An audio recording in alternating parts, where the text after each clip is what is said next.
السلام علیکم ورحمۃ اللہ وبرکاتہ۔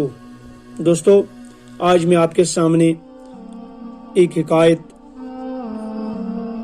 پیش کرنے جا رہا ہوں جو کہ حضرت سلطان محمود غزنوی رحمۃ اللہ علیہ اور حضرت شیخ ابو الحسن کھرکانی کی بارے میں ہے۔ اس سے پہلے میں حکایت آپ کے سامنے پیش کروں، میں آپ کے سامنے حضرت مولانا روم کے کچھ اشعار پیش کرنا چاہتا ہوں اور ان کا ترجمہ بھی۔ وہ فرماتے ہیں: گفت طوبا من رانی مصطفیٰ والذی یبصر لمن وجہی رائی، چون شراغ نور شمع را کشید، ہر کدید آن را یقین آن شمع دید، ہم چنین تا صد چراغ از نقل شد، دیدن آخر لقائے اصل شد، خواہ از نور پسین بستان تو آن، ہیچ فرقی نیست خواہ از شم میدان۔ ان اشعار کا ترجمہ یوں ہے۔ مولانا روم فرماتے ہیں، حضور صلی اللہ علیہ وسلم نے فرمایا، جس نے مجھے دیکھا اور میرے چہرے پر نگاہ ڈالی، ایسے ہے جیسے چراغ نور شمع کا حاصل کرتا ہے، تو جو چراغ کو دیکھتا ہے گویا وہ شمع کو دیکھتا ہے۔ اسی طرح اس سے ہزاروں چراغ جلا لو، دراصل دیکھتا تو اصل شمع کو ہوگا۔ تم اسی چراغ سے نور حاصل کرو، اس لیے کہ اصلی شمع اور اس میں کوئی فرق نہیں ہے۔ دوستو، یہی وجہ ہے کہ آپ صلی اللہ علیہ وسلم کو سراج منیرہ کہا گیا ہے۔ تو ایک دفعہ حضرت سلطان محمود غزنوی رحمۃ اللہ علیہ حضرت شیخ ابو الحسن کھرکانی قدس روح کے بھاں حاضر ہوئے۔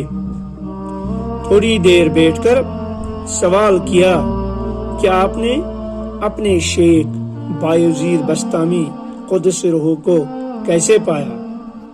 آپ نے فرمایا، وہ ایسے کامل تھے کہ جس نے انہیں دیکھا ہدایت پائی۔ سلطان محمود غزنوی رحمۃ اللہ علیہ نے فرمایا، یہ کیسے ہو سکتا ہے جبکہ ابو جہل نے رسول اللہ صلی اللہ علیہ وسلم کو دیکھا لیکن جہالت کی تاریکی سے نہ نکل سکا؟ تو کیا شیخ بایزید بستامی معاذ اللہ حضور صلی اللہ علیہ وسلم سے شان میں بڑھ گئے؟ تو اس پر حضرت ابو الحسن کھرکانی رحمۃ اللہ علیہ نے فرمایا کہ ابو جہل نے رسول اللہ صلی اللہ علیہ وسلم کو دیکھا ہی نہیں، بلکہ وہ تو محمد بن عبداللہ کو یتیم سمجھ کر دیکھتا رہا۔ اگر وہ آپ کو رسول اللہ صلی اللہ علیہ وسلم سمجھ کر دیکھتا تو لازماً سعادت پاتا۔ یعنی اگر ابو جہل حضور علیہ السلام کو بحیثیت رسول کے دیکھتا اور سمجھتا کہ آپ ہادی معلم ہے، اس کی نگاہ اس خیال میں نہ رہتی کہ یہ تو بشر محض اور یتیم ہے، تو یقیناً عرفان پا لیتا۔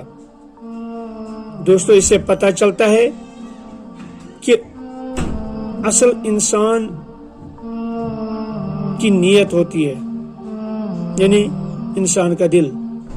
اگر انسان کا دل صحیح ہے تو وہ کسی بھی چیز کو پرکھنے میں قاصر نہیں رہتا۔